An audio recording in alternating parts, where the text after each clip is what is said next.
Please subscribe and hit the like button. Well, good evening. Welcome to Yada Yahweh. We're here with both Kirk and JB, and we're going to start a new chapter of Yada Yahweh in the Moed Mikre volume. We're in the Moed Mikre. It's Kippurim. This will be the second Kippurim chapter, but just an update.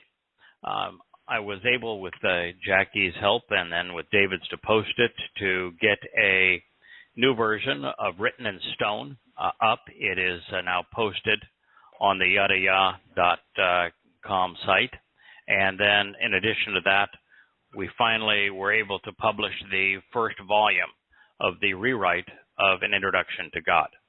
There will be ultimately 3 volumes to An Introduction to God. I'm about halfway through volume 2 and the rewrite, but volume 1 is a very interesting rewrite in that, for the most part, An Introduction to God, it was designed to be a little dry.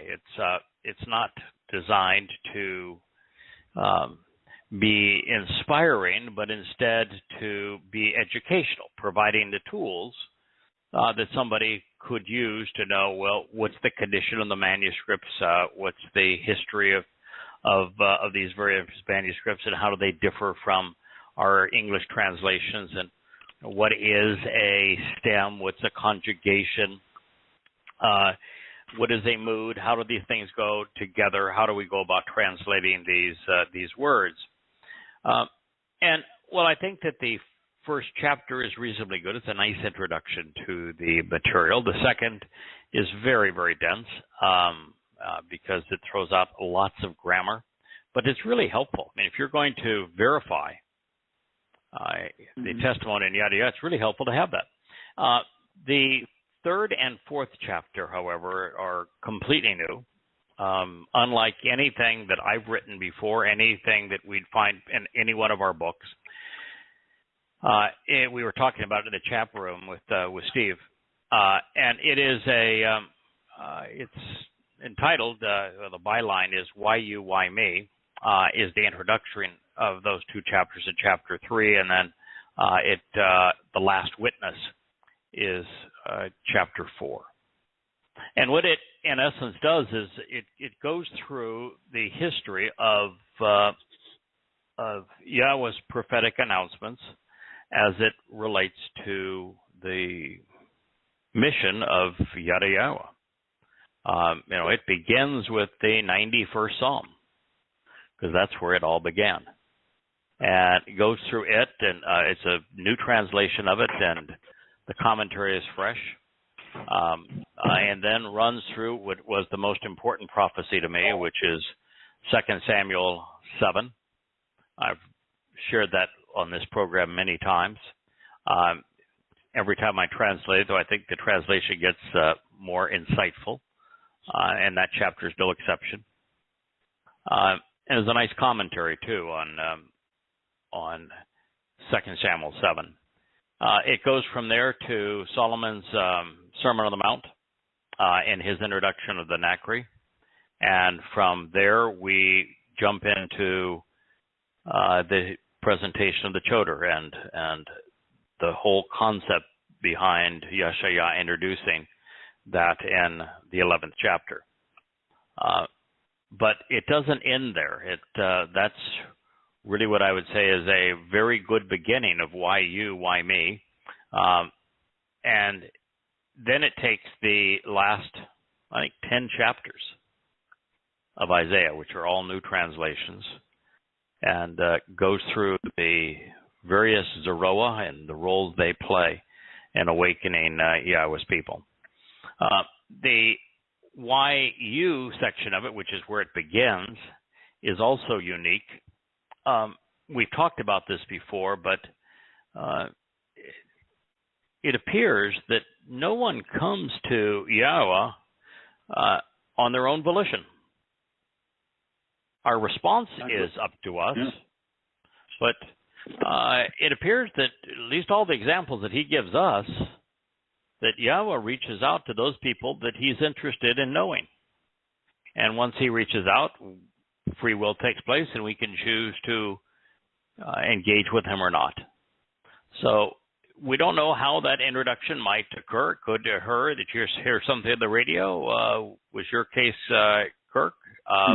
Yeah. It could be that you read something. Could be a friend talking to you.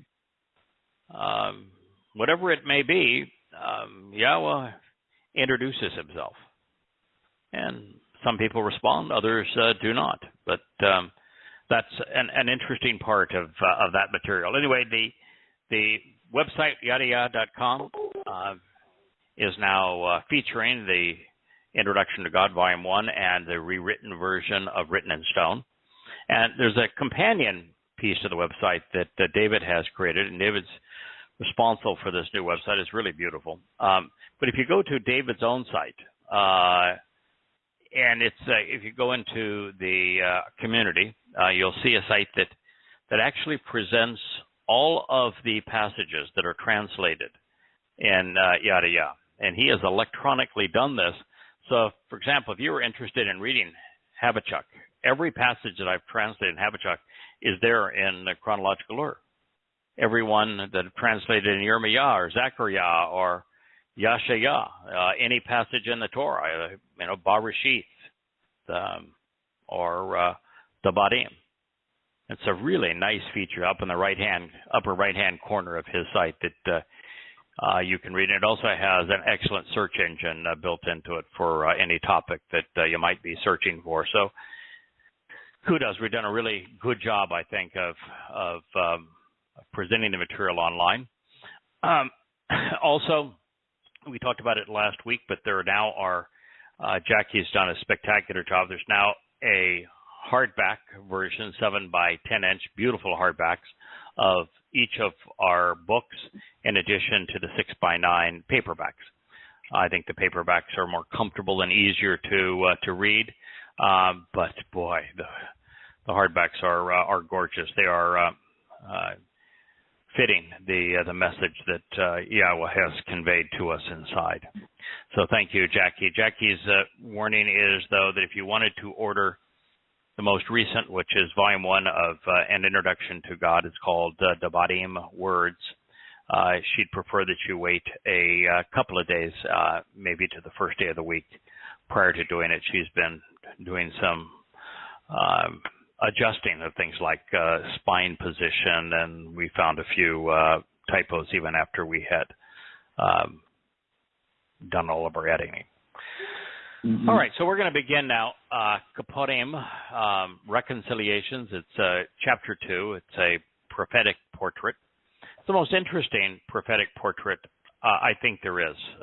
At least it's the one that's the most emotionally charged. There are a lot of prophetic portraits that present all the bad stuff that man is going to do, and this is no exception. It takes the rabbis on and chews them up and spits them out. But for the most part, Zechariah is a celebration of Yom Kippurim from Yahweh's perspective, and the overall feel that I get, and I've now spent the last 4, 5, 6 months of my life in the Moed Mikra, is that the single most important day each year and throughout history for you and me, for us, is not Kippurim. It is Matzah. And the single most important day for Yahweh, the day that he is most excited about in the history of the universe, is the fulfillment of Kippurim. Sure. So it's a little different perspective. From our perspective, God throws every adjective that is at his disposal and the language that he created to tell us that Chag Matzah, it is estim, essential. It is Kodesh, set apart. It is presented in the context of a Shabbaton, and the full expression of everything the Shabbat represents. It is a Moed. It is a Mikra. It is every positive thing that God can call a day. And what's so sad about that, and I think it's a beautiful piece on this now in the chapter that I guess I'm still working on here. It's grown to about 90 pages as some things happen to do from time to time. But God very clearly presents matzah as the remedy for religion and politics, particularly religion. And what he says is, I don't want you to forget this day. This day is essential for you. So recognize that it was on this day that I removed you from the crucibles of religious and political persecution and oppression. So don't eat yeast on the day that I removed you from yeast. Is the pretty clear. Yahowah's perspective, and it's pretty hard to miss it. And so it is the most important day for us. And what's really sad from that point of view is that Yahowah paid the greatest price of all for matzah. Pesach was a hellish price, to be sure. Well, Pesach was a painful price. Matzah was a hellish price.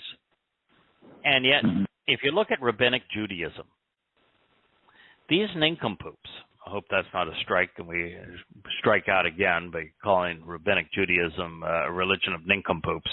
But God says it, so if that's my alibi. They have turned matzah into nothing more than an ingredient. They celebrate Passover as a historic event, not as the doorway to life. And then, rather than celebrate matzah, they eliminate matzah from their diet for the week. But there is no celebration of a chag matzah. And even the removal of yeast is just covered with religious edicts, as if they didn't even bother to read what Yahowah had to say. But the reason that Kippurim, the Day of Reconciliations, is so important to Yahowah is he gets to be dad again. It's been a very long time. Zechariah was written around 520 BCE. Malachi probably written around 450, 460 BCE. Since that time, there's not been a prophet. It's been a long time since Yahowah had an opportunity to be father over the covenant. And the Day of Reconciliations resolves that. And so God is ecstatic about it, and that's the reason why I think the entire prophetic presentation in Zechariah is about the days leading up to it, the reasons behind it, how it's going to be fulfilled, and Yahowah's excitement over it. So the fulfillment of the Day of Reconciliations will bring a mixed reaction and a decidedly different result, depending on an individual's disposition towards Yahowah, his Torah, his Mikra, and his Spirit. Zechariah, known as Zechariah, was shown a vision that would transpire before, during, and after Yom Kippurim in year 6,000 Yah. So your 6,000 Yah will take place in 2033. That's how much time we have left. The prophet's revelation was recorded in, as I said, 520 BCE. And we know this because, as is the case with everything Yahowah wrote, it's recorded and set in history. It begins the 8th month of Darius, the Persian Babylonian king who reigned from 522 to 486 BCE. The word of Yahowah came to exist with Zechariah, son of Berakah, which means child blessed by Yah, the son of Edo, which means child advancing the testimony, the prophet, Hanabi, to say. Zechariah 1:1. Kirk, I know that you're feeling under the weather. The booster for COVID-19 gave you a run for your money. Leah and I both got ours. It had an effect on Leah. I had a sore arm for about 2 hours, but that was about the extent of my reaction to it. Good news is, I think the numbers say that you're about 9 times better prepared to fend off COVID-19 with it than without it. So that's the reason. It's the first thing that I thought was interesting here is that this was written in 486 BCE, 520 BCE, and yet phonetically Darius's name, and we've known Darius's name because of Alexander the Great's interactions with, I guess it's not the same Darius, but a grandson or son. But the name is phonetically pronounced. It's Daryawesh, Darius. And so it tells you that Hebrew was a phonetic language and recorded the sound of the name long before we would have otherwise known how to pronounce it. Yeah. And it also tells you that, if you can pronounce Darius, then you should be able to pronounce Yahowah, because it's written with the same 22 letters that name and so many other names are written. And so as the word, which was written down for our benefit, came to exist with Zachariah. Zachariah is from Zakar, which means to recall, to remember. It's a pretty good name for a prophet, I think. Yahowah, son of Barak Yah. Barak is to bless. I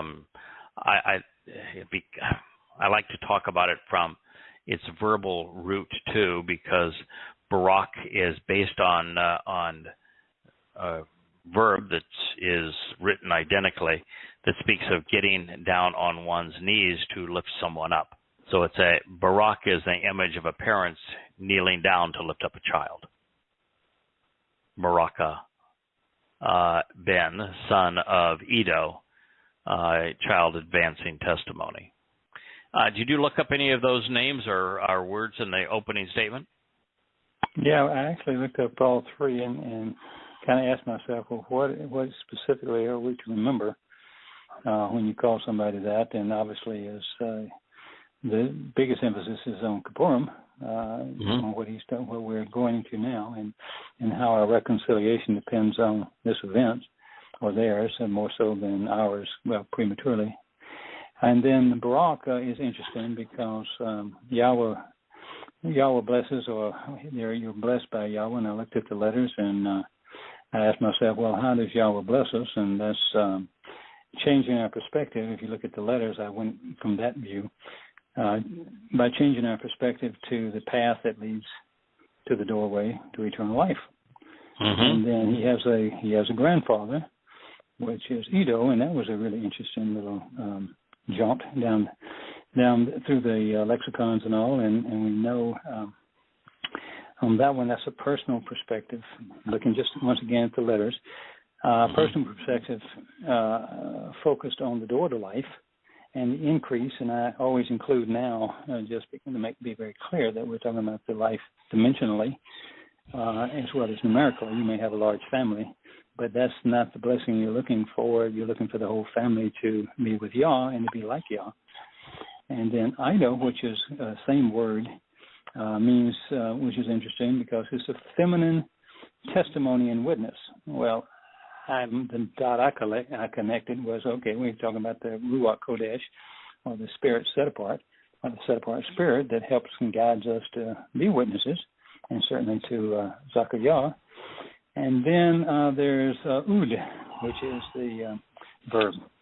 And that is perspective to be increased by going through the doorway. And in this case, it also means return, go back, repeat, start over and do it again, which is exactly, they've walked away. And now Zachariah is talking to this generation, not so much his, even though they may have heard it, they didn't respond. obviously, or it would have continued on. So so right away, every time I look at when I find more than two words, two names, I go through them just for the simple reason that he's put them there for something beyond just a historical note, to tell us who the people are. Mm-hmm. So, and all of the names mean something. That's the first thing. One of the first things I learned was the names mean the character, and they describe that character, that person. Mm-hmm. So he sets the tone, and it's anyway. Yeah, and it was important to remember Yah because there'd only be one more prophet. This is the second to last prophet. I didn't think about that, but this is all you've got after here is messenger, Malachi.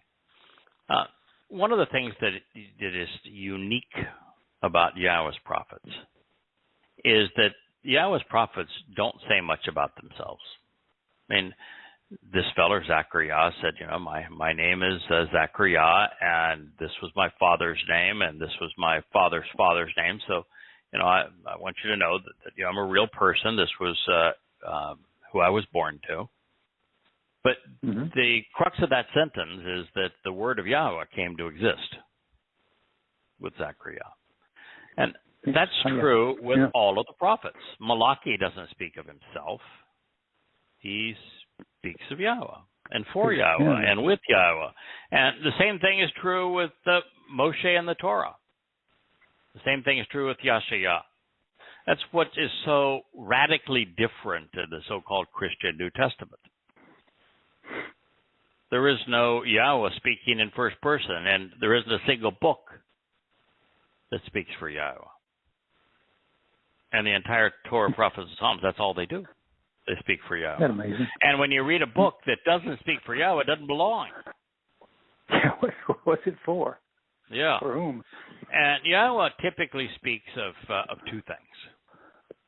One of those is that the consequence of his people corrupting his message and misleading his family. And the other is teaching, guidance, and instruction that will lead us in the proper path so that we get the most out of life.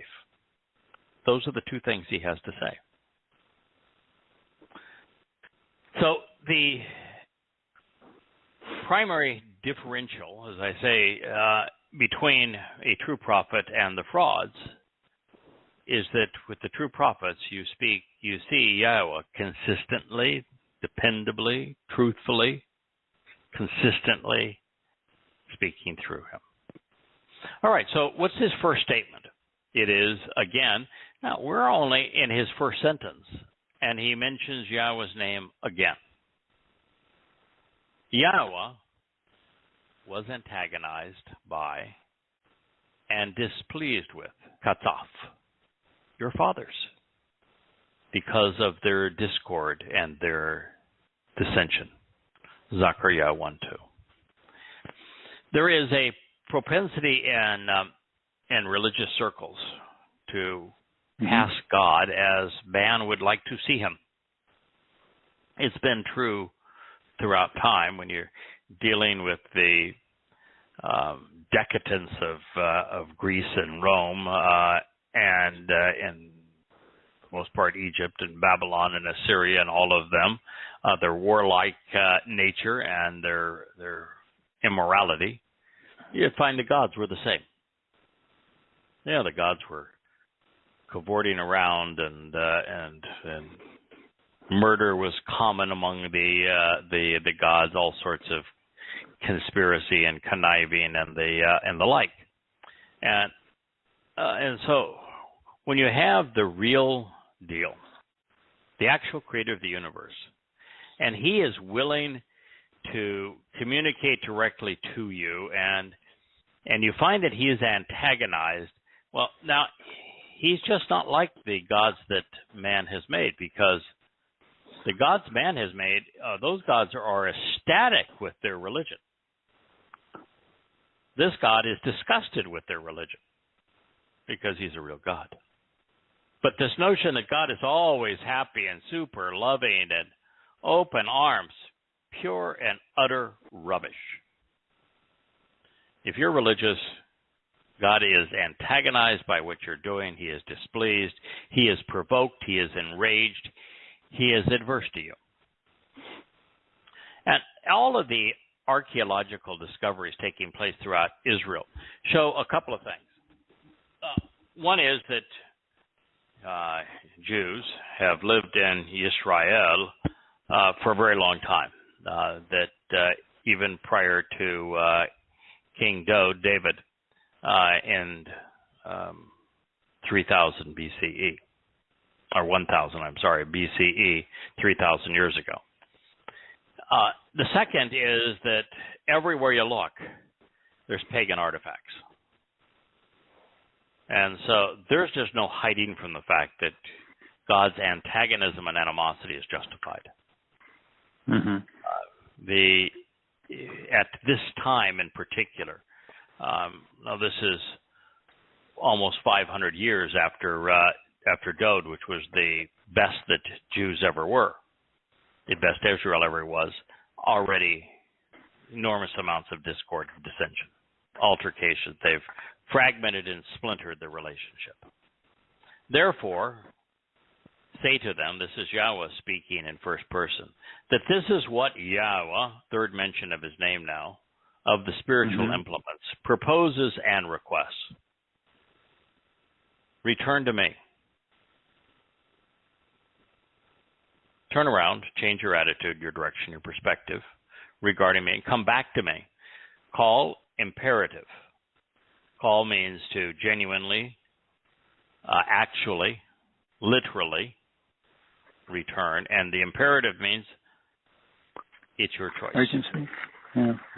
Oh, that's right. No, imperative is mood, is second person volition. Express positive. Yeah. That's right. Yeah, it's your choice, but that would be a good one. Prophetically declares Yahweh the fourth time. So that when I return, I can restore you at that time, promises Yahweh of the heavenly envoys. Yahweh, Yahweh, Yahweh, Yahweh, Yahweh. We're at Zechariah 1:3, and Yahweh has mentioned his name 5 times. Do you think that maybe knowing Yahweh's name is essential to returning to Yahweh? Yeah, the first thing you do in a relationship, isn't it? How will you do? If you're going to restore the relationship, do you think that God mentioned his name 5 times for a reason? Yes, sir. So, the single most important aspect of this is the word of Yahweh. Yahweh speaking to us in first person. Yahweh wants his people to come home to us. That is really hard for a Jew, because Jews do not use his name. Boy, you read any rabbinical piece of trash, they are giving lip service to what they call the Torah, but citing the Talmud. And some rabbi, and God becomes the immortal one, Hashem, G-D, but never Yahweh. And even when they quote something that he said, and that Yahweh's name is in the middle of it, they'll go through gymnastics to avoid writing it or saying it. Mm-hmm. So you can't return to Yahweh if you were a religious Jew. You can't return to Yahweh if you're a Christian.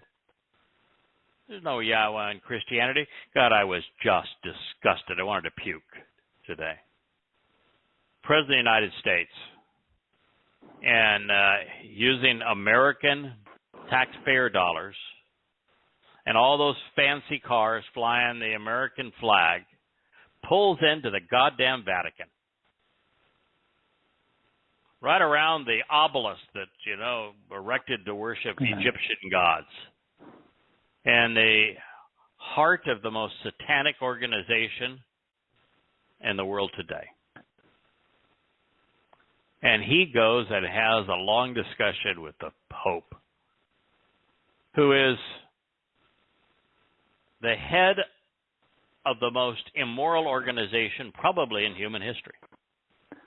An organization that has abused 1 million little boys and continues to do so and won't take responsibility for it.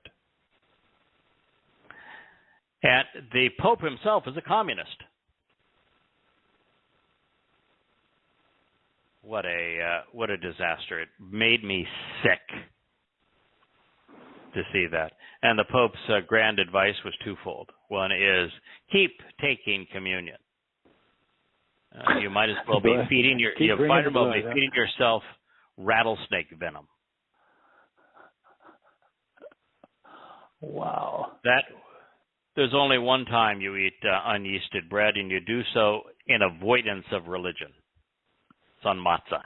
They don't celebrate matzah. They've got no business with unyeasted bread, and unyeasted bread for any other purpose but to be unreligious is a sacrilege. And second, God's instructions are you do not drink blood. You pour it out on the ground, and yet they claim that they turn grape juice into the blood of their Jesus. There was no Jesus. It is all pathetic. And this American president goes in and honors this man. I was revolted. So much for separation of church and state.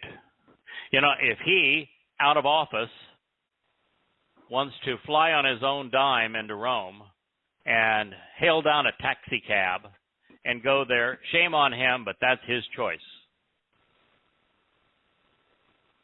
But to do so with all of the expense and prestige of the United States, no, that's disgusting. Discord and dissension, to be sure.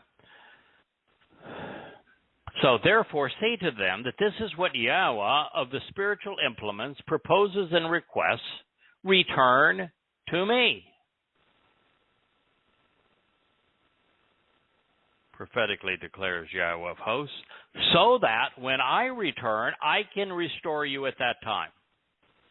So here we are. I've said that the book of Zechariah was written for one express purpose, to present and celebrate, explain Yom Kippurim, to make Yom Kippurim possible. Because if some Jews don't wake up, there is no Yom Kippurim.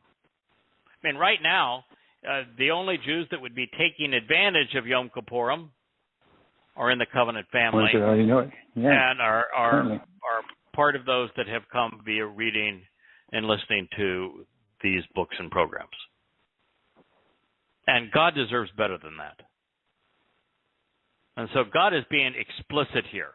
Return to me so that when I return, I can restore you at that time. Why in the hell is in Rabbinic Judaism that Maimonides and now every rabbi after him, are they expecting some unnamed Messiah to return when Yahweh says, I'm returning? Why would they eliminate his name when Yahweh uses it 5 times in the opening statement and says, I, Yahweh, am returning? How can you have a religion that walks away from him and gives him lip service when he says, you need to return to me so I can restore you? If they weren't corrupt, why would he use restore? If Rabbinic Judaism was doing something that pleased God, would he A, be antagonized? No. Would he B, talk about them being in discord and dissension? No. And C, would he ask them to return to him? No, they would already be there. Would they need to be restored? No. You're 0 for 4.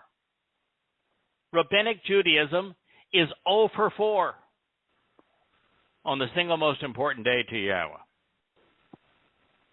They've antagonized him. They're in discord with him. They need to return to him, and they need to be restored. Therefore, if you're listening to this and you are a Israelite, you are a Jew, and you want to be a Yahudim, you want to be singular, Yahud, part of the Yahudim, beloved of Yah, then you need to pay attention. You need to walk away from the rabbis because what they're doing is antagonizing God. And you need to listen to how God says you need to be restored. And it's To be restored means that there's something tragically wrong with the way you are now. And that's because most Jews are either overtly religious or political. One of the many reasons for prophets and for leaving a written record of Yahweh's promises in cases like this is because there would be 2,552 years between his offer in 520 BC and its fulfillment in 2033. With the enduring legacy, Yehudim can capitalize today, just as they were able to at any time along the way.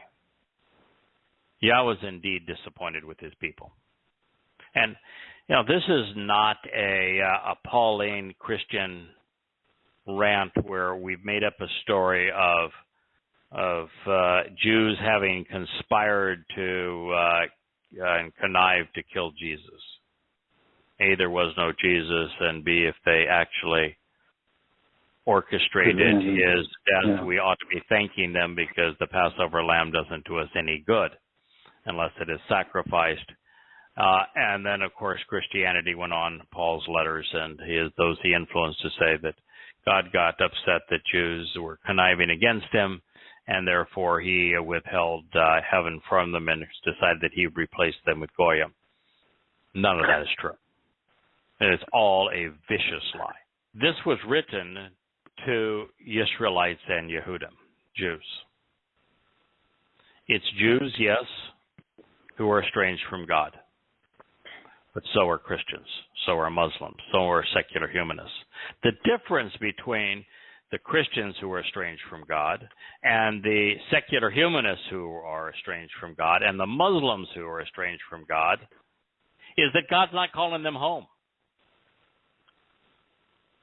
God, frankly, doesn't care if they return or not because they can't return because they never were. At least with Jews, they can return. They're the only people on earth that this applies to because they're the only person that people that can return to the relationship. There never was a relationship with any Christian. There never was any relationship with any Muslim. There never was a relationship with God with any secular humanist. So the only people who can return and be restored are Jews. Now, did you ever hear anyone make that point? But tell me, is there even one chance in a billion that logic is flawed? No. So, Can't yes, return where you God never were. is frustrated with Jews, but it is Jews that he is calling home, and it is Jews he is anticipating restoring in the relationship. No one else. That doesn't mean that you and I, Kirk, we're not Yehudim. Doesn't mean that we can't participate. It's just that we can't return.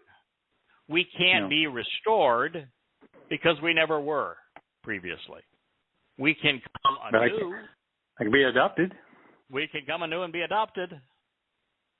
It's one Torah for all of us. Mm-hmm. So we can participate, but this is a call for Kippurim. Kippurim is not the day of reconciliations for Gentiles. Kippurim is not the day of reconciliation for secular humanists or Muslims or Christians. You can't reconcile what never was.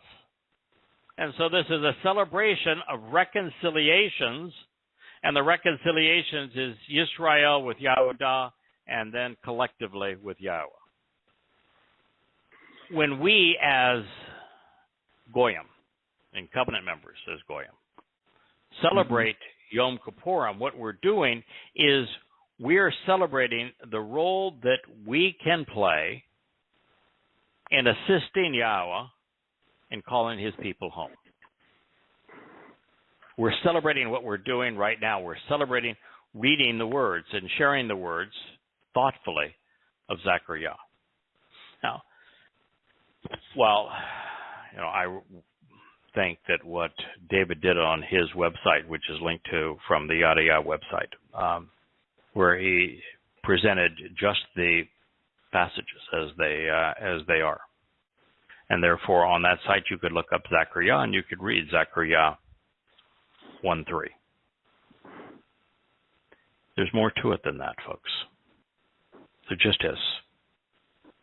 I had my son about a month ago was telling me about that was completing the Why You, Why Me chapter and why it I've come out of the closet, if you will, and gone from just being Yada and anonymous to where God seems to want to take this. Mm-hmm. And he said, yeah, I was looking at some of the books you just sent me, and there's more of the actual translations and less commentary. I like that. He says that's much better. Not necessarily. I like the commentary too. The most cited book of the Torah is Dabarim. Do you know the book of Dabarim is nothing but commentary? The entire book is commentary. Moshe, yeah. Yes, Moshe's commentary. Do you know that that really every psalm, Mizmor, that Dode wrote, it's commentary. Yeah, that's what it is. And even Yahweh's prophets insert their own commentary and insights. That's the nature of it. They're supposed to. God is what they know. Yes, Yahweh chooses to communicate through people for a reason. If he did not want our commentary, if he did not want our insights, he would just be a big booming voice out there. He chose to communicate the Torah through Moshe and the Psalms through Dode because he wanted his people to benefit from their insights. These are individuals who devoted their life to understanding what Yahweh was offering, what he was asking in return, who he is, and how we come to know him. And therefore, their analysis of, their contemplation of, their insights regarding his testimony from one person to another were important. What he wanted to share. And here, this is a very simple statement. God was antagonized. He was in discord. He's obviously speaking to his people, and he's saying, I'm frustrated with you. Now, Paul in the Christian New Testament took that, I'm frustrated with you, I've given up on you, and I'm replacing you. No. Don't say that. No. God is frustrated with them, but not because of what happened in the days prior to Passover in year 4000 Yah, 33 CE, but because they were religious. That was his frustration. But God said, I'm not giving up on you. I'm here to call you back to me. I'm not changing Jews for Gentiles. No, I'm calling you, my people, back home. I'm not trying to start a new relationship. I want to restore the old one. Now, I'd be willing to bet that even members of our covenant family would read right through that and say, that's wonderful. God is calling us home. God wants to restore his relationship with us. That is, it's really lovely. And they'd move on to the next verse. Yeah. But if you are somebody that's coming out of Christianity, you need to know this was not written for you. If you're someone who is a secular Jew, you need to know that you need to take that final step and jettison any connection with Judaism. And if you have had any contact with the rabbis, if you are, God forbid, an Orthodox Jew, understand you're pissing God off. And there is no chance that you are ever going to have a relationship with him or ever going to be invited into his family, the covenant, unless you stop antagonizing him and then return to him.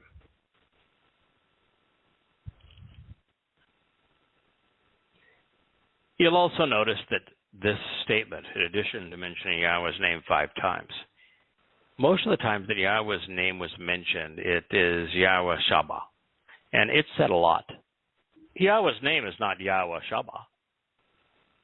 It's Yahweh. And it's of Shabbat. Shabbat is one of those words that I am quite certain we really don't know all that was entailed in that word.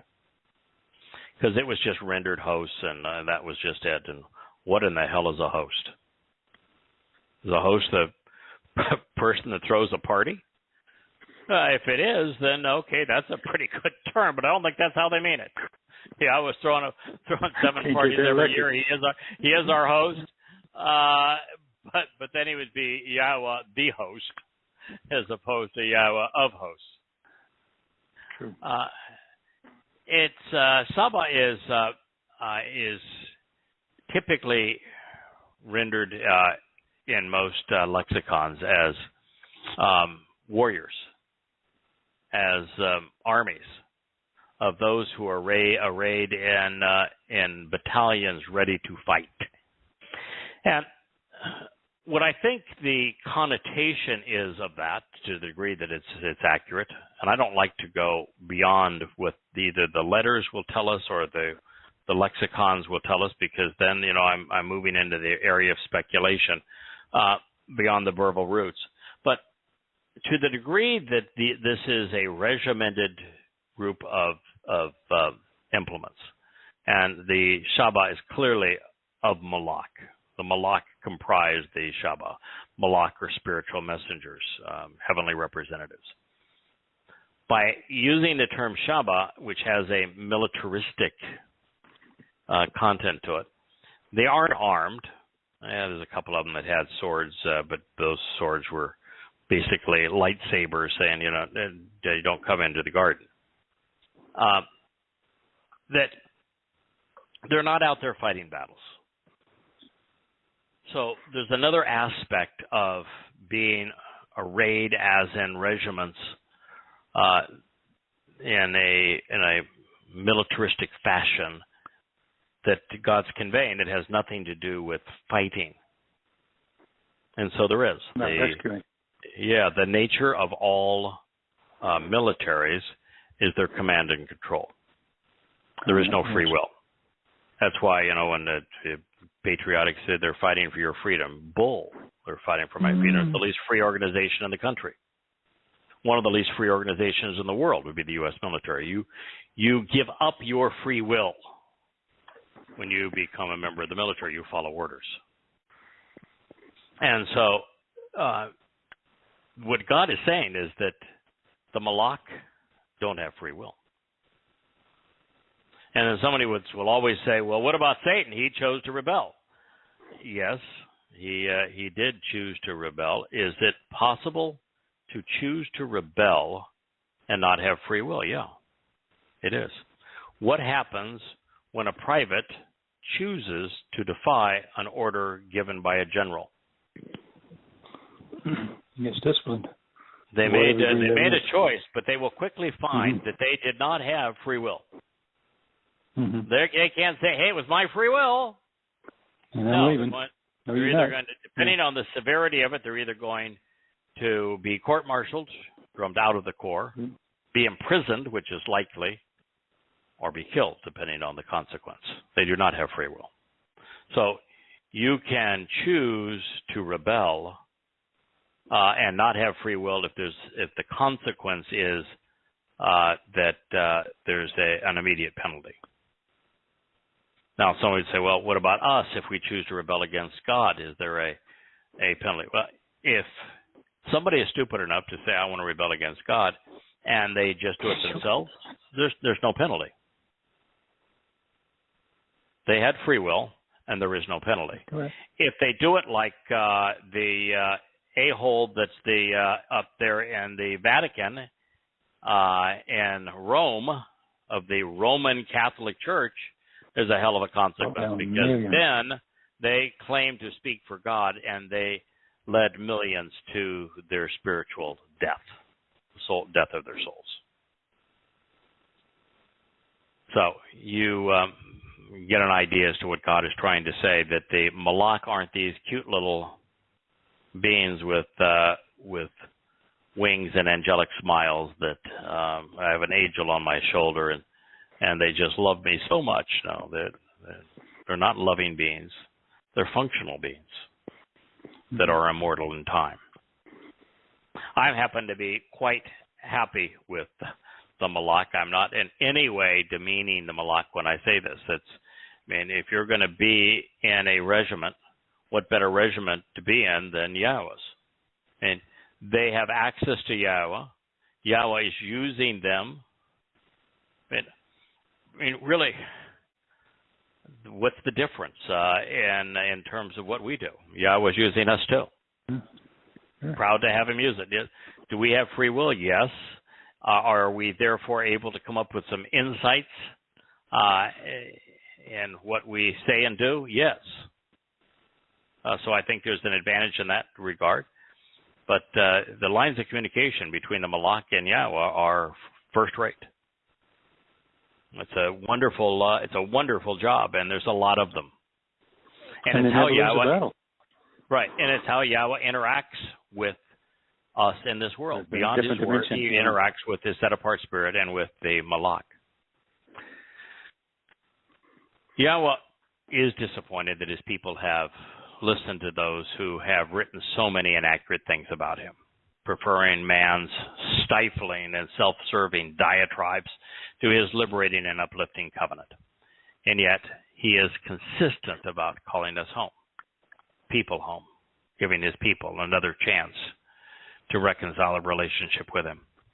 Now, we have concluded our review of the second sentence recorded of Zechariah, and Yahweh's name has already been mentioned. I must have missed two of them, 7 times. Oh, yeah, I know. I missed 5 times is Yahweh, and then we have a 2 names that include, that include Yahweh's name. And Barak Yah. No, yeah, that's right. So it's 5 times Yahweh's name and twice included in the prophet's name and his father's name. That's pretty powerful. This alone will isolate and estrange rabbis and the Hasidic Jews, Roman Catholics, and Protestant Christians. The other essential insight in this opening stanza is that to return to the loving embrace of our Heavenly Father, we must change our attitude and perspective. Religious and political man is separated from God as a result of discord and dissension. And that's got to change for him to restore his relationship with us. We may also want to consider why Yahweh described himself as I said, Yahweh Sabbath. And it is because he is offering his Malach spiritual implements to protect those who avail themselves of this offer. There are not a lot of us. And the adversary would like to see us silent, so God precludes that from happening. Yeah. Now, addressing, go ahead, Kirk. No, I just say yay. It's the same thing as your little when you had the psalm in your pocket. I mean, that's an old favorite of mine when I was a Christian. Still. Oh yeah, so, Psalm 91. Yeah, he must have. Yes, Psalm 91 is, by the way, it is really beautifully presented in the Why Me chapter. I think it's chapter now 3 of Volume 1 of ITG on the site. It's wow. It is a wow. It is. There's so much of that is relevant to what we're doing, including I would say that I'm doing all this because I want you to make my name known again. Wow.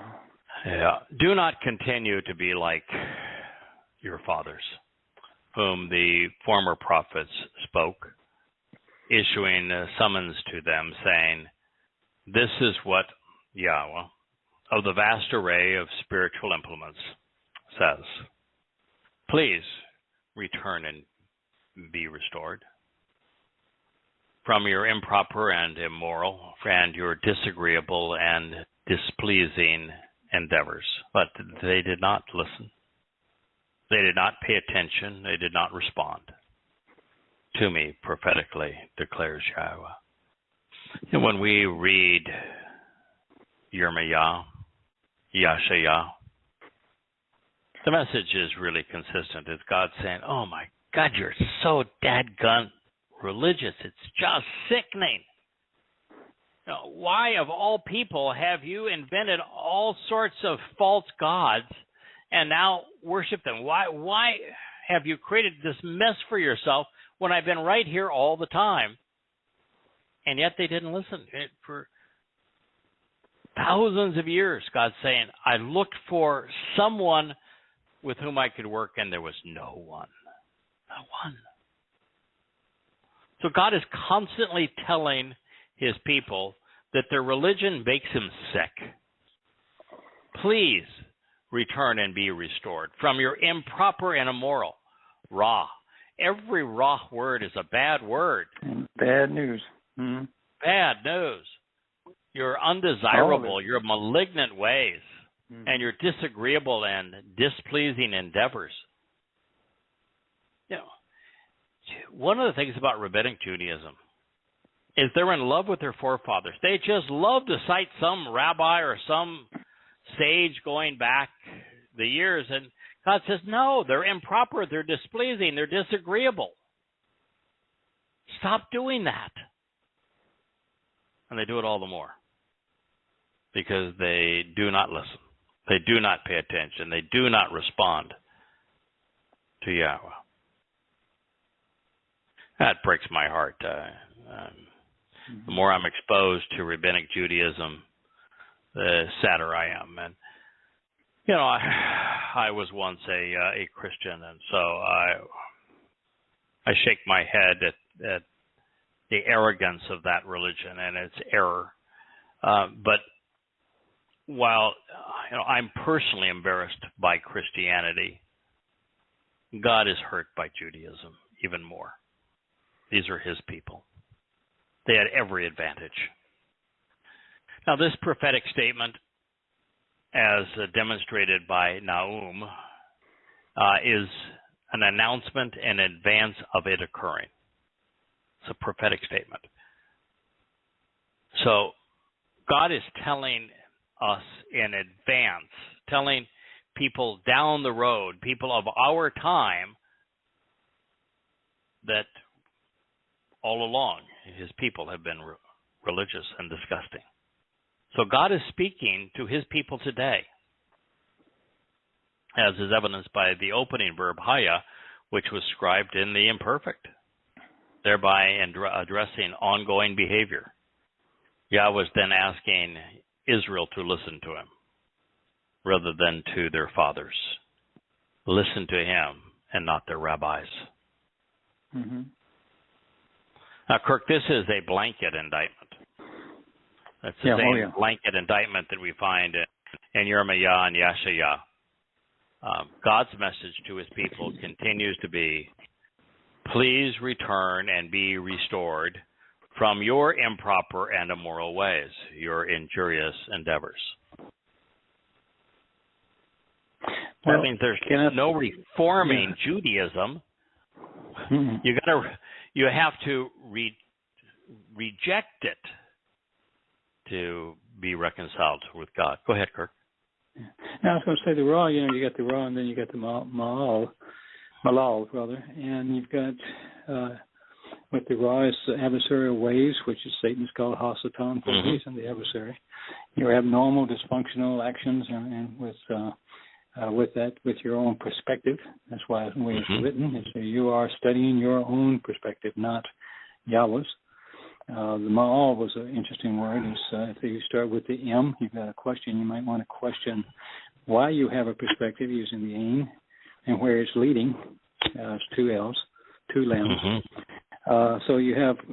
So I looked at Ma'al, and I've got work, endeavors, mocking and abusing others, a definite attitude problem, Yes. And interestingly, it allows for meanings like inventions, which I thought was rather interesting because the NT and the Talmud, etc., are all invented by the wannabe Lois. So, yeah, you can't miss what he's saying. In other words, I do this primarily just to say, wow, this is... Yeah, the improper and immoral is from Ra. Now, the only thing that Ra means beyond improper and immoral is it speaks of a culture of the chosen people. So it's the contemporaries, the citizens, the comrades, the associates are improper. So Ra and Ra'ah is both the word for neighbor and countryman and improper and immoral. Now, that's not good. If the word for neighbor and countryman and associate is the same word for improper and immoral, you've got a broad, widespread problem in your community, which is, of course, he's speaking to his people, Jews. And then, I'm sorry, go ahead. Well, I was going to say then Ra'im is just the plural of Ra. Disagreeable and displeasing in lots of ways, Ra'im. And then the word which that I just rendered endeavors, well, it's more than that because it's ma'alal. An alal means foolish and abusive, wanton and wicked, and means think about it. Think about all the ways that you're being foolish and abusive, wanton and wicked. Okay, that means I'm on the right Derek. Yeah, and they've got the right path. In spite of all of this stupidity, they would not listen. They wouldn't pay attention. They weren't even willing to consider me. Just a little statement. There has never been a time in history, at least post-diaspora, when Yehudim, the people that we're working so hard to return to Yah, have had so many resources and opportunities and, for that matter, abilities to make free will decisions, to control their own fate, than it is right now. This would fall on deaf ears in so many eras because they were slaves. They were taken off here, taken off there. Yeah. They were dominated by all these cultures, but now they're not. They can go to the library just like us. They can do all the things that we're doing, and they can look at your stuff and say, well, let's see, is he really right? And you're going to find out, yeah, he is. And because he works harder than the rest of us. The site now works beautifully. YadaYah.com presents beautifully on a smartphone. I'm sure I've got a Samsung Android phone, and I'm not sure it's all that smart. And it works beautifully on my phone. And, I have 3 browsers on my phone. And so I can put in any one of those words in a browser on my phone, and I can look at any one of them up and say, all right, is he telling me the truth when he says that Ra'im is the plural of Ra? Is he telling me the truth that Ma'al is a compound of Ma, questionable, and Alal, foolish and abusive? And is Ra both the Hebrew word for neighbor and countryman, within, by the way, Yisrael, and also improper and immoral, harmful and troubling, unreliable and malignant? And if those things are true, then how are you going to deal with this passage other than what we're saying? And that being the case, what are you going to do about it? Exactly.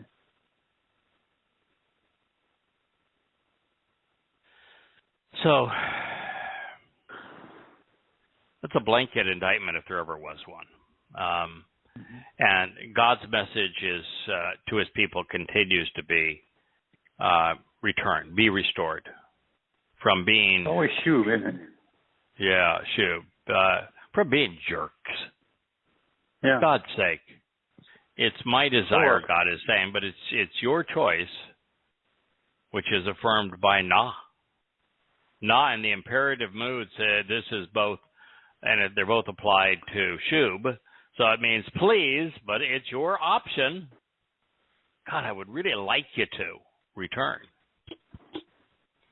There are only 2 invasive and enduring sources of Ra'im within a society, sufficiently pervasive and disabling to be addressed in this way, religion and politics. Mm-hmm.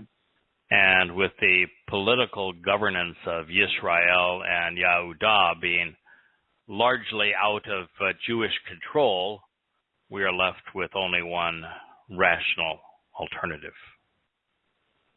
Yahweh is condemning Judaism, realizing that it is the religion's single biggest, that this religion, Judaism, is the single biggest impediment to his people being able to return to him and be restored. Listen, when it comes to the treatment of God's chosen people, Roman Catholicism has been the worst religion in human history and has abused Jews for the longest time. No question. And certainly today, Islam has taken jihadi aim at Jews. But ultimately, the religion that has done the most harm to Jews is Judaism. It has deprived a higher percentage of Jews of a relationship with Yahweh. That's why God is so disgusted by it. So let's listen and respond appropriately. This begins, "Do not continue to be like your fathers, to whom the former and first and foremost prophets spoke, issuing a summons to them, saying, 'This is what Yahweh of the spiritual implement says. Please, with a great sense of urgency, I'm encouraging you to choose to change your attitude and your perspective so that you can be restored from your ways, which are improper and immoral, undesirable and malignant, and your disagreeable and displeasing religion, which is foolish and self-destructive, a wanton and wicked diversion.'"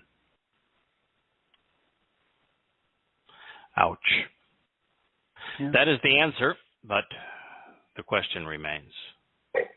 Will you be like those of us in the covenant who have disassociated from religion to be incorporated into Yah's family? Or will you be like your fathers and their fathers before them, who turned a deaf ear and a cantankerous mind to God? As for them, but they did not listen. They did not pay attention or respond to me, prophetically declares Yahweh. It is just so sad. God was so clear. They all know he said this. Oh, why reject Yahweh for a rabbi? Now, rabbis desperate to retain their aggrandized and lucrative hold on Jews will no doubt protest that I am, or more accurately, God is, being anti-Semitic and excoriating Judaism. But that's just not true. It is not true. Our compassion compels us to tell the chosen people the truth before the lies overwhelm them. And really, what is anti-Semitic? Would be anti-Shem. Anti the name, yeah. And it's the rabbis who are anti-Shem, not us. Yeah, we just covered it 7 times. No greater love has any Gentile ever had for Yahweh's chosen people, that he would devote 20 years of his life to exposing and condemning the religion that has forestalled the relationship so that they might come to know Yahweh, answer his invitations to meet, and accept the terms and conditions of the covenant. Human Condition by Unspoken on Amazon Music. Alexa, off.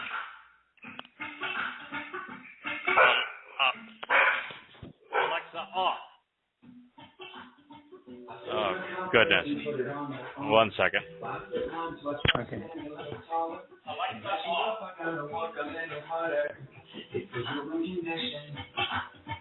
do want to make it perfect for the picture. Pretty smile. Let me find the perfect stuff. Oh my goodness, what an interruption. And wouldn't respond. That is an Alexa device. It's that woman you gave me. Oh, yeah, that woman you gave me. Wow. How obnoxious. I know. My. And I'm not going to be critical of Amazon. They are printing our books, but that was a rude interruption. Mm. I'm sure there was something in there that sounded like the Wake Up name, which I won't say again. No, because obviously she was listening.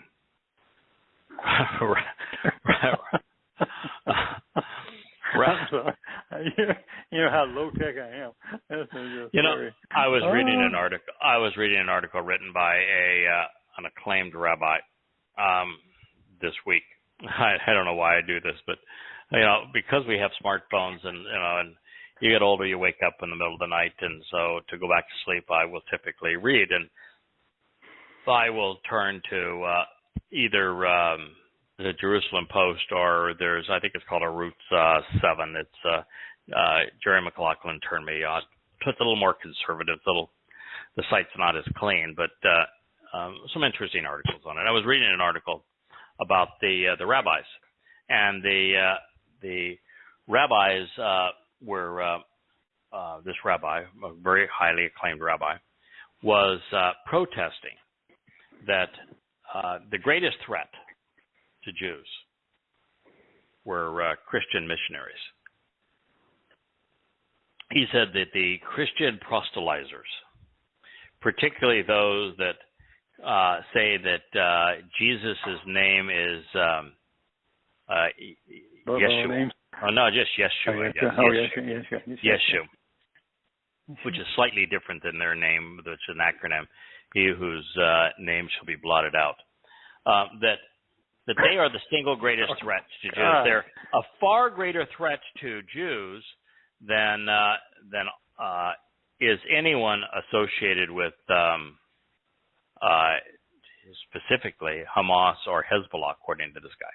And the reason is that if a Jew were to accept what they're saying, he would cease to be a Jew. As if being Jewish was not an ethnicity. All of a sudden, being Jewish now, and I don't know why the rabbis would say, you're Jewish. If your mother is Jewish, you're Jewish.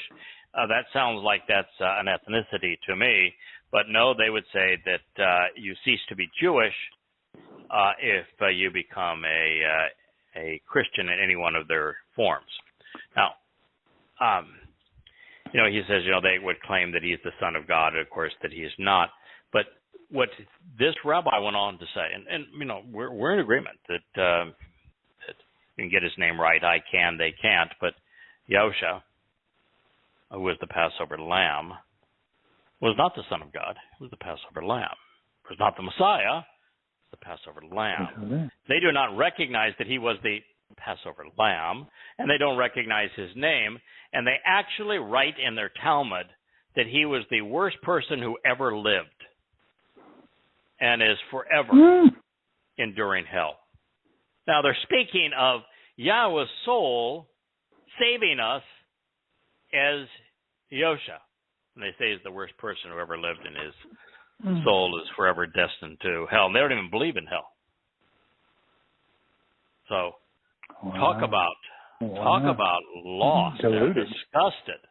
Yeah, that's a greater threat than is Hezbollah and Hamas. You know what he's doing? I read the article to Leah, and he said, they're protecting their turf. Rabbis have this money-making thing where their prestige comes from making it exceedingly difficult to be opposed to the rabbis and to not play by the rabbis' rules. Another article at the same time was that their Knesset member came in with non-kosher bottle of wine. Oh my God. The rabbis didn't make a buck on the wine. That was against the Knesset rules. Now, these guys are just snakes. Yeah. And that's what God is saying.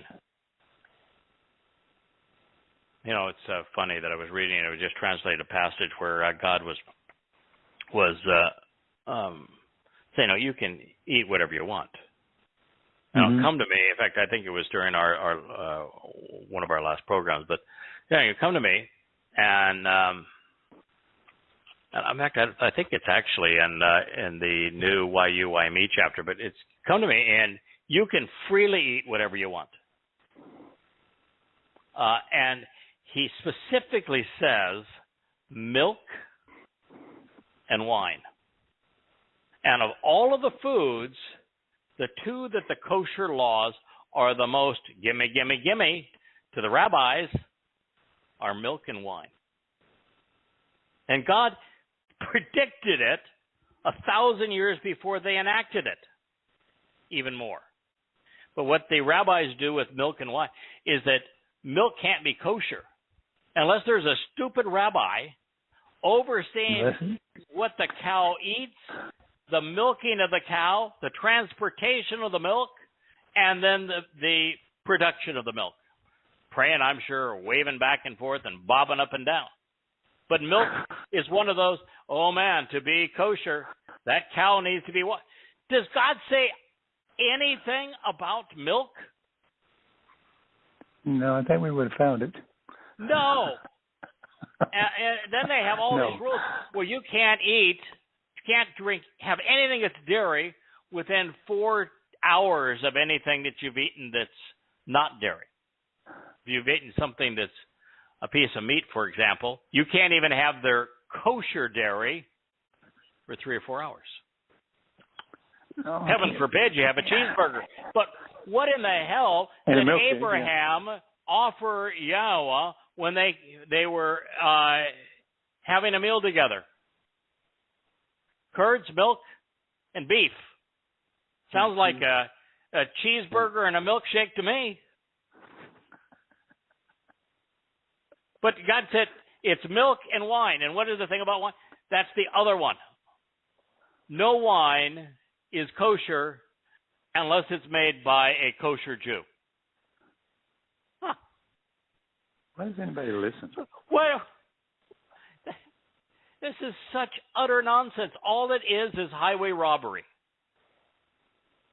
Jews are paying rabbis to kill them.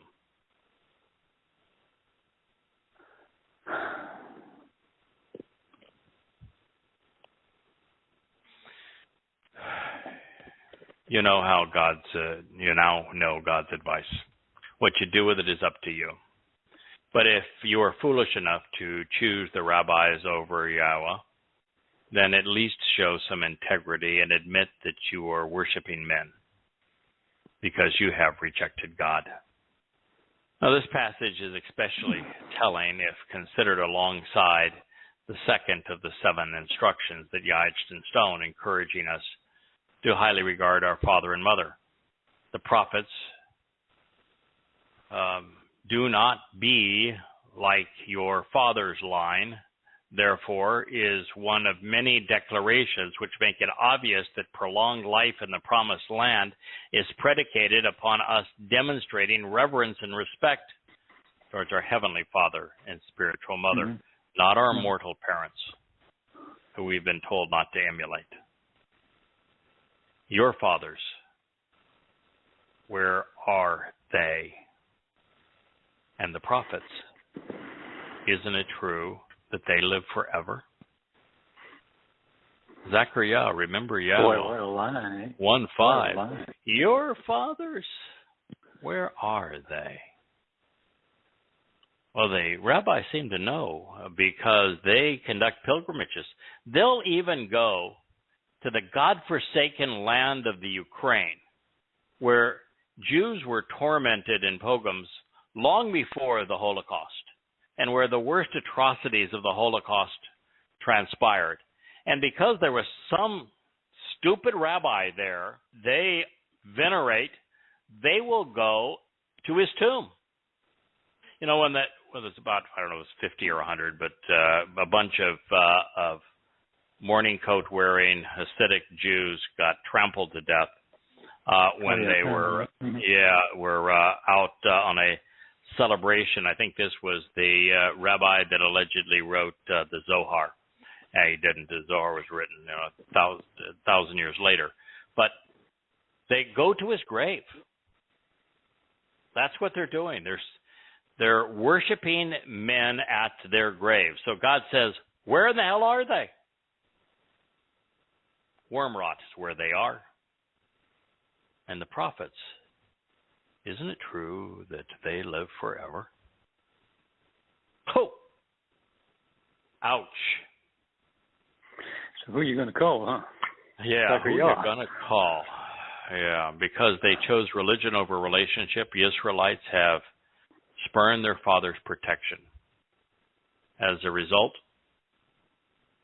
they have been abused and killed by the Egyptians, the Philistines, the Assyrians, the Babylonians, the Persians, the Greeks, the Romans, the Roman Catholics, the Muslims, and the Nazis.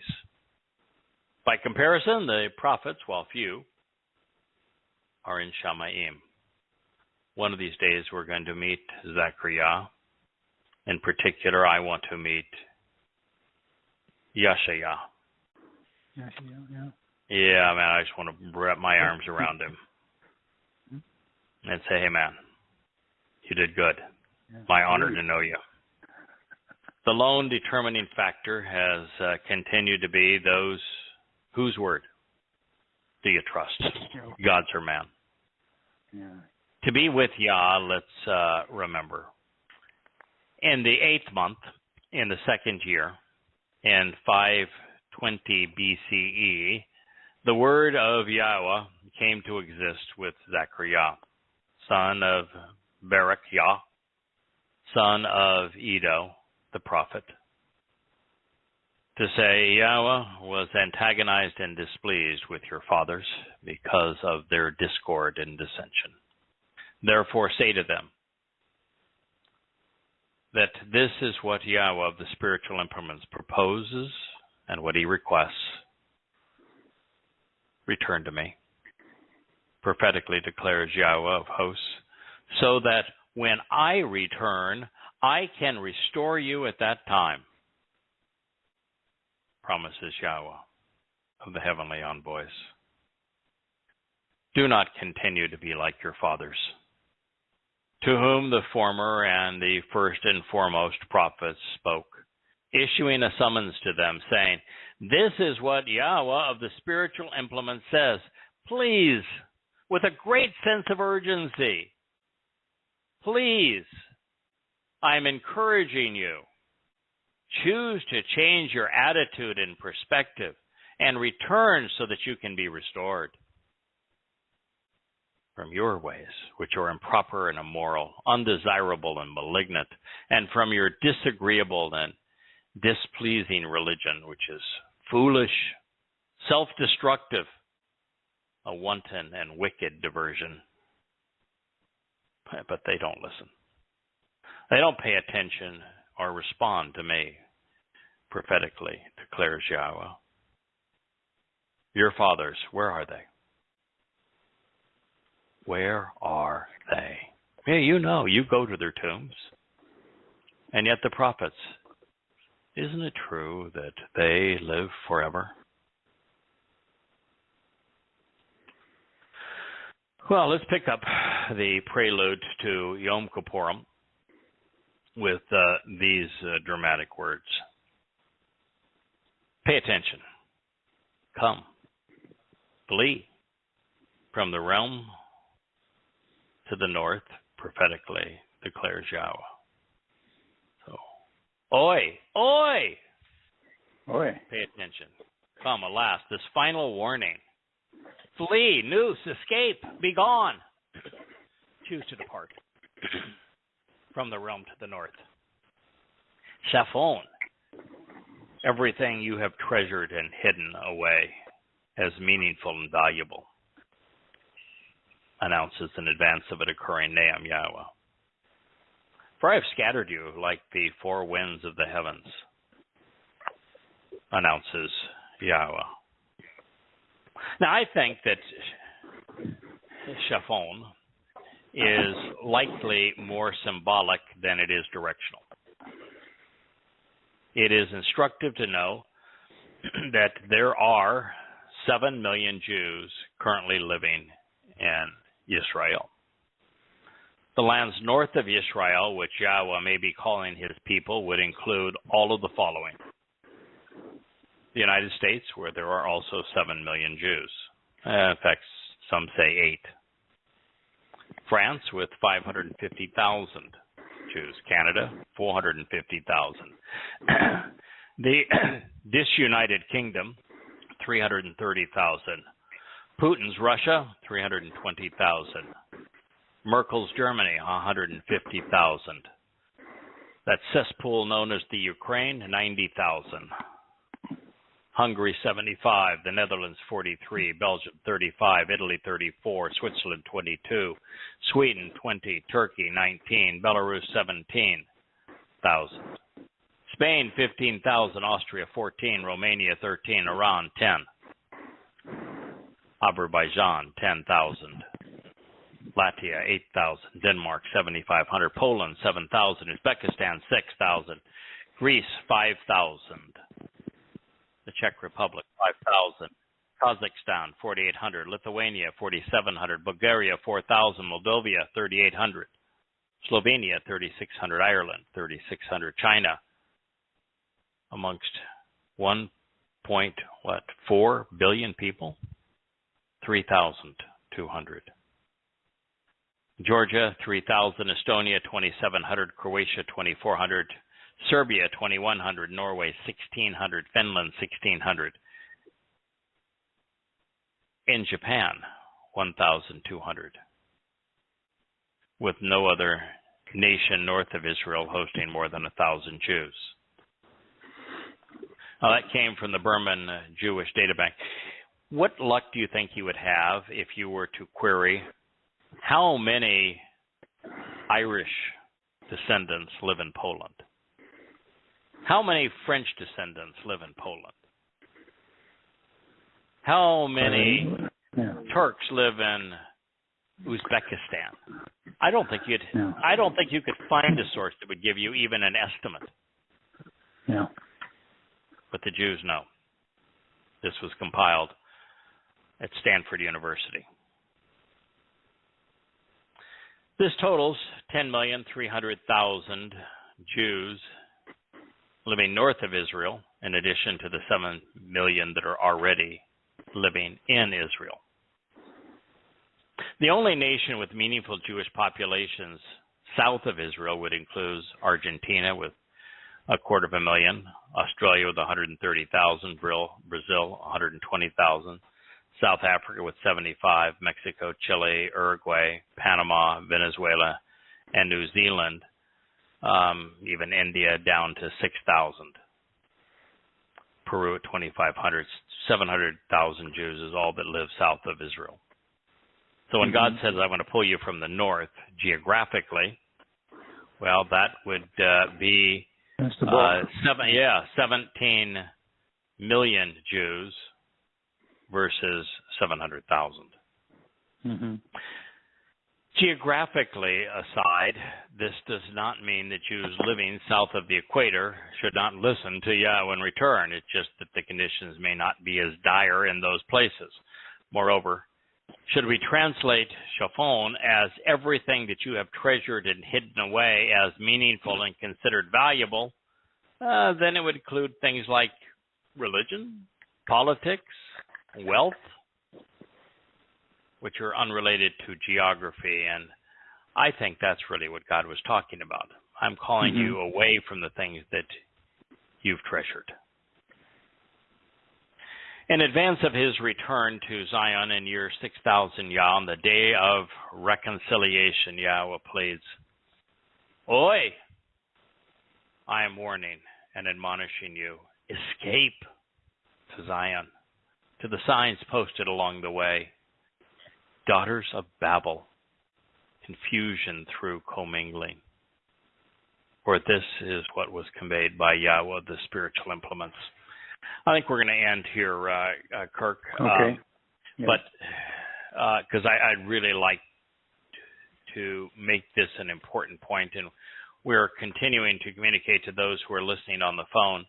But and not, still not to the full record, body of them, but not over the website anymore. And it's important to know that Yahweh is calling his people out of Babel. And, I made a mistake as it relates to Babel that I'm attempting to correct. I have said that Babel represents that there is political Babel, which is the United States, that there's religious Babel, which is the Roman Catholic Church. There's geographic Babel, which would be the lands to which the Israelites were taken by the Assyrians. And there's nothing that's untrue about any of that. It's just not complete. It's the truth, not the whole truth. There's something else, Babylon, from which Yahweh was calling his people, that is even more important than calling them out of political Babylon in the United States, religious Babylon on the Converso Jews in the Roman Catholic Church, or geographic Babylon. You know what that is? There's the fourth Babylon. I would assume it's the attitude of religious people. I don't know. It is. I'm not sure where you're going. But far more direct. The Talmud that Jews study. Oh, okay. They actually refer to it as the Babylonian Talmud. It is the Babylonian Talmud. I mean, so they played right into it. The very thing that God is calling them out of is the Babylonian Talmud, which is the essence of the religion. That is the backbone of Judaism. It's its essential soul and heart. Talk about stupid. Yeah, it plays a much bigger role than the Jerusalem Talmud ever did. Oh, yeah. Jerusalem Talmud is hardly considered. They'll give Rabbi Akiba lip service, and they'll give some of his proteges lip service, mostly projecting back on them things that they never had anything to do with. But the Jerusalem Talmud is incomplete. It's poorly written. There's a lot of evidence that Akiba wasn't even Jewish. He was just a guy that was power hungry, usurper that married into to wealth and power and spent his time in a very abusive way. No, the Jerusalem Talmud is virtually unconsidered. It's a very raw book. So the book that is the basis of rabbinic Judaism and has been since 500 CE is the Babylonian Talmud. And so that is the Babylon, the intermixing, their arguments on the Torah, that's the intermixing that God is talking about it. And one of the most disgusting things that the rabbinical Jews do is they constantly refer to the Torah. And they call themselves Torah observant, but they're not speaking of the Torah of Yahowah. They're speaking of the Babylonian Talmud, which they call the Torah of the mouth. The Torah of the mouth is what they call it. The oral Torah of the mouth. But it is indeed, look it up, it's the Babylonian Talmud, and that's the very thing that God's calling his people out of. So, we're not going to get a breath as we continue in Zechariah. It builds and it builds and it builds, and there's so many amazing revelations, and it's emotional, it's cerebral. It is all about the single most important day in all of history for God. And it's God calling his people home, so there's someone there to celebrate. And it is what we dedicate ourselves to. It's when I came to recognize this and what God has to say about our efforts in this regard, that life fundamentally changed. The idea of us fellas meeting with Yahweh as he returns on Yom Kippur, and we get to camp out with him on Sukkah, and thinking that we didn't give it our all, and so that the number of and the quality of the Israelites and Yehudim that were there on Kippurim to reach out and return to Yah and to proclaim his name and to accept his invitation, that they are few. Because, well, we could have done better. We could have done more. We could have been more bold. We could have shared more insights. We could have been more effective in condemning the religion of Judaism so that more Jews would be open to Yahweh's testimony. I don't want to experience that. I would really like for Yahweh to look at all of us and say, you did a good job. I'm really proud of what you accomplished, and look at the result. Isn't this wonderful? Well done. Wonderful. And so, and there's not a lot of time left. That's the least we can do. We're going to get all of the time we invest in this back, an infinite fold. Tenfold. Infinite fold. Infinite fold. So, there's the passage I just finished translating before the show began is Moshe's father-in-law, comes to him and says, Moshe, all day long, everybody's standing around you, and you're dealing with disputes and challenges and questions from the people all day long. This isn't healthy. I mean, the inference is you need to delegate something. And then he says, Moshe, why do you do it? And he says, because the people have something they want to say. Because the people, they genuinely want to know about God. They want to exercise good judgment to understand. That's why I do it. And while Moshe's answer was beautiful, the realization is that a family should operate where we're all engaged and we're all contributing. We're all making a difference. We're working together. It's better in every possible way for all of us. And at the time, Moshe should have responded to his father-in-law and said, no one stopped you from helping out. There's a group of people over there. Why don't you go help them out? Are you not prepared? Are you not willing? You're not able? Why are you not engaged? And so I would say to everyone, we need you. If somebody's saying, you're, why you, why me, and you're making a big deal about what Yahweh says about your calling, well, God, one of the things you learn about God very early on is he does not make a promise to anyone that he's not willing to honor for everyone. So it shouldn't be just me or us that is saying this applies to us. There should be a million of us. Anyone who wants it to. Yes. And everyone should want to.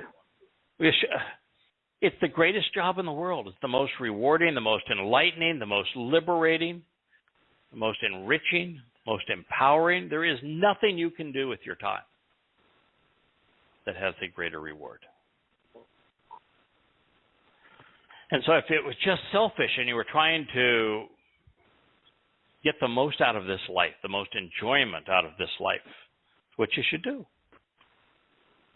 But it's pretty hard to be exposed to Yahweh, who is anything but selfish and not want to share and want so many others to be able to capitalize. And one thing I don't want I want to leave without making a mistake here, that there may be some inference here that this went beyond what I should have said in terms of wanting to do our utmost such that everybody that Yahweh would be interested in knowing is there for Yom Kippurim. We are not out to evangelize the world. In fact, we would never use that term. No. We're not trying to win the world for Yahweh. We don't want to convince anybody. We're just saying, here is what Yahweh says. He's calling his people home. This is who he is. This is what he's offering. This is what he expects in return. He is spectacular. He's fun. He's bright. He's liberating. He's generous. He's enriching. He's empowering. It's the best offer in the universe.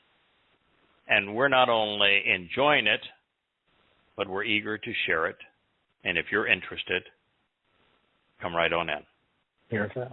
Well, remember where you started. It was the same thing. You said, Yah knows, or he seems to know you, who he's going to, who will respond. So, right, and it's not about the quantity. Right, not about the quantity. It's about the quality of individuals. And the last thing we want is somebody who really ought not be there, and have to spend eternity in the party. Yeah. Good. I don't want to have to debate the idiocy of conspiracy. I had a guy that sent me an email that began "FU," was the title of the email. So and it was at Yada Yahweh. So it was somebody that's listened to the program or read the books, and it began "FU." So you're dealing with a sweetheart of an individual that has a very high IQ right off the bat.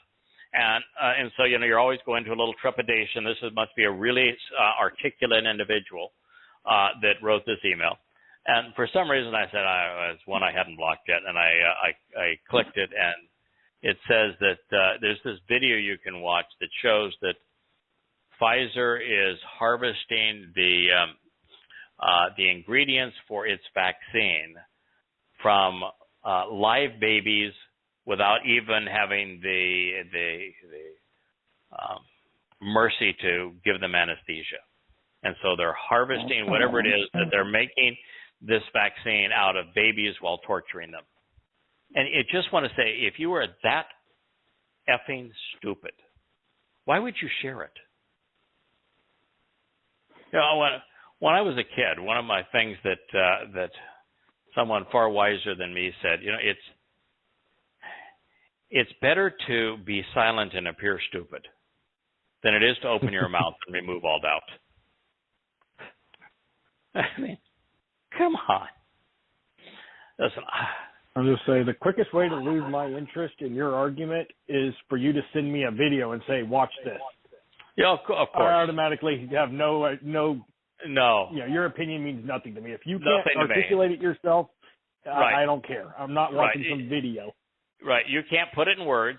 Even somebody that I respect says, I want you to watch this video. I think it's interesting. I'll just say, why don't you summarize what it says in writing? Because I like writing, because I can look at it and say, I'm not sure that's right. Let me Google this and find out what I can learn. And it's so easy to do verification. Very hard to do verification on oral presentation, and the fact is we read 7 times faster than we can listen anyway. Well, when you read, you process things in a more logical way. When you're watching a video, you're going to be emotionally charged by the visuals, by the tone of the person's voice. Yes. All those things change how you perceive it. Whereas reading words, you process the words. Yeah, it was like, what was the one was Kennedy versus Nixon debate? Like people who listened to the debate or read transcripts of the debate thought Nixon had won it. People who watched the video thought Kennedy had won it. Yeah, Kennedy was more polished, and he had a smile and a charm and a swagger about him, where Nixon perspired. And so the visuals favored Kennedy, who was younger and handsome and didn't perspire, but the words themselves were overwhelmingly in favor of Nixon, even though Kennedy was an exceedingly bright man. But that's a great example. I was listening to of all things now, a video, because my wife does like educational videos. She has 4 or 5 scholars that she favors. And one of her favorites is a psychologist, and he's a bright fellow. I've listened to some of his interviews. He's clearly very well educated and not politically correct. So he goes right after it. He was interviewing one of the founders of Greenpeace, and he was president and founder of Greenpeace. And he made some interesting statements. He began by saying that Greenpeace started off as a non-political organization. All we cared about was the science.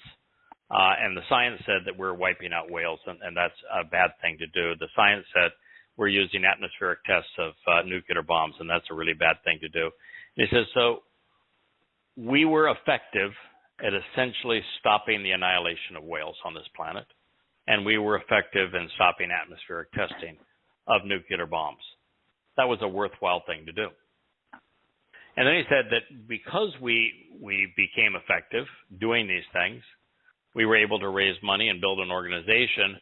And when we did that, we attracted the political types, and we were essentially hijacked by liberal politics. And it was no longer about the scientists, but instead about the politics of it. He says the greatest example of that now is climate change.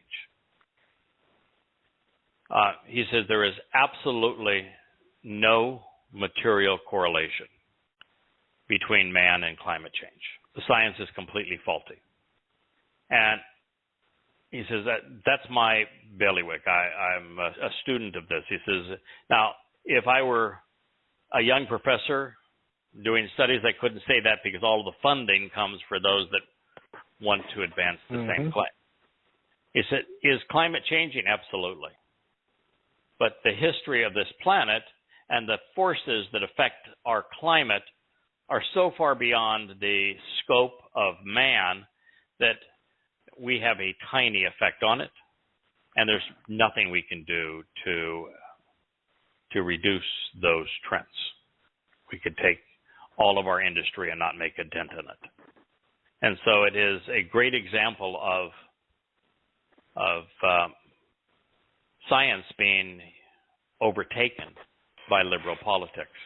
And we're right now on the cusp of worldwide communism in the application of measures to battle climate change. Climate change and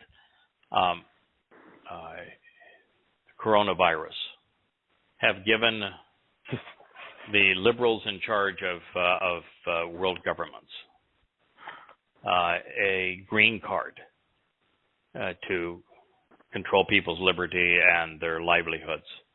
And one of the things that we're seeing, and he even talked about this, is that because of what we have done relative to the coronavirus, for example, that many, many times more people are going to die, and we destroyed the economy in the process because of the way we responded. And the same thing is going to be true with the climate change. It's going to fundamentally change world governments and economies. And you look today at the, when I said that in the first month of the coronavirus that this propensity to deprive people of their liberties and their livelihoods was going to be counterproductive, and that we would destroy the economy, and that governments can never micromanage an economy, that there's no governor, even if they had been in business, which 99% of them have not, can ascertain this is an essential business and an essential worker, and this is not. Because the elements that make up free enterprise, which is the only form of economy that actually works, are so intricate of the way that it's orchestrated in terms of raw materials and transportation and packaging and all forms of distribution and global manufacturing and the like, that the moment you start shutting things down, that things will get so out of kilter that you'll never get them back. And now, raw materials, you try to buy wood for a house, it's 3 or 4 times what it was. You try to buy cement, and all of a sudden it's not even available. You try to buy steel, it's up 6 or 7 times. We have so screwed up the world's economies with these liberal governors. And most people have been so indoctrinated in progressive thought and liberalism, they can't even ascertain what has happened. But we've been screwed, folks. Mm-hmm. And we've got no one to blame but ourselves. But that's nonetheless where we found ourselves. And that's one of the advantages of being Torah observant, is you gain a perspective and you instantly know, genuinely understand what man is doing is wrong. And we were right about all of these things, and have been for a very long time now. But more than that, we're right about the Torah. We're right about Yahowah. We're right about the covenant. We're right about his invitations to meet. We're right about God despising religion and disliking politics. And we're right about when he's going to return and that he's calling his people home. So let's pick up on this one, which is this call out of Babylon. Yes, this time next week. And fellas, it's always a pleasure. May God bless. Pleasure to you. And Shabbat Shalom. Shabbat Shalom. Bye, JB. Have a good day.